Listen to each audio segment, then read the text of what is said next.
വയനാട്ടിൽ ഉരുൾപൊട്ടൽ ദുരന്തത്തിൽ അമ്മ നഷ്ടപ്പെട്ട കുഞ്ഞുങ്ങൾക്ക് മുലപ്പാൽ ആവശ്യമെങ്കിൽ നൽകാൻ തയ്യാറാണെന്നറിയിച്ച സോഷ്യൽ മീഡിയ പോസ്റ്റിന് താഴെ മോശം കമന്റുകളുമായി നിരവധി ആളുകൾ എത്തിയത് നാം കണ്ടതാണ്. അത്തരത്തിൽ മോശം കമന്റിട്ടയാളെ ആളുകൾ ചേർന്ന് മർദ്ദിച്ച ചിത്രങ്ങളും പിന്നാലെ സോഷ്യൽ മീഡിയയിൽ വൈറലായിരുന്നു.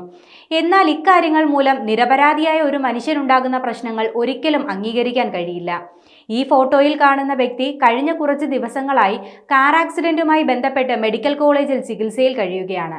ഇദ്ദേഹം ഓഗസ്റ്റ് 2-ാം തീയതി അദ്ദേഹത്തിന്റെ നിലവിലെ അവസ്ഥയുമായി ബന്ധപ്പെട്ട് വർക്ക് ചെയ്യുന്ന ഗ്രൂപ്പുകളിൽ ഇതേ ഫോട്ടോ പങ്കുവച്ചിരുന്നു. എന്നാൽ ഈ ചിത്രം നിലവിൽ വലിയ രീതിയിൽ സോഷ്യൽ മീഡിയയിൽ ദുരുപയോഗം ചെയ്യുന്നുണ്ട്. ശാരീരികമായി ഇത്രയും മോശപ്പെട്ട അവസ്ഥയിൽ നിൽക്കുന്ന സാഹചര്യത്തിലും ഇദ്ദേഹത്തെ മനഃപൂർവ്വം അപമാനിക്കാനും തേജോവധം ചെയ്യാനും ചില വ്യക്തികൾ ചെയ്തതിന്റെ പരിണിത ഫലമാണ് ഇപ്പോൾ സോഷ്യൽ മീഡിയയിൽ നമ്മൾ കണ്ടുകൊണ്ടിരിക്കുന്നത്. മോശം കമന്റ് ഇട്ടതിന് നാട്ടുകാർ ചേർന്ന് മർദ്ദിച്ചയാളുടെ ചിത്രമെന്ന വ്യാജേനയാണ് ഇദ്ദേഹത്തിന്റെ ചിത്രങ്ങൾ ഇപ്പോൾ സോഷ്യൽ മീഡിയയിൽ ആളുകൾ പങ്കുവെക്കുന്നത്. ആക്സിഡന്റിനെ തുടർന്ന് ശാരീരികമായി ഇപ്പോഴും ബുദ്ധിമുട്ട് അനുഭവിക്കുന്ന ഇദ്ദേഹത്തിന് ഇത്തരം പ്രവർത്തികൾ കൂടുതൽ ബുദ്ധിമുട്ടുകൾ സൃഷ്ടിക്കുന്നുണ്ട്. നിലവിൽ ഇദ്ദേഹത്തിന്റെ പരാതിയിൽ സൈബർ സെല്ലിൽ ഒരു കേസും രജിസ്റ്റർ ചെയ്തിട്ടുണ്ട്.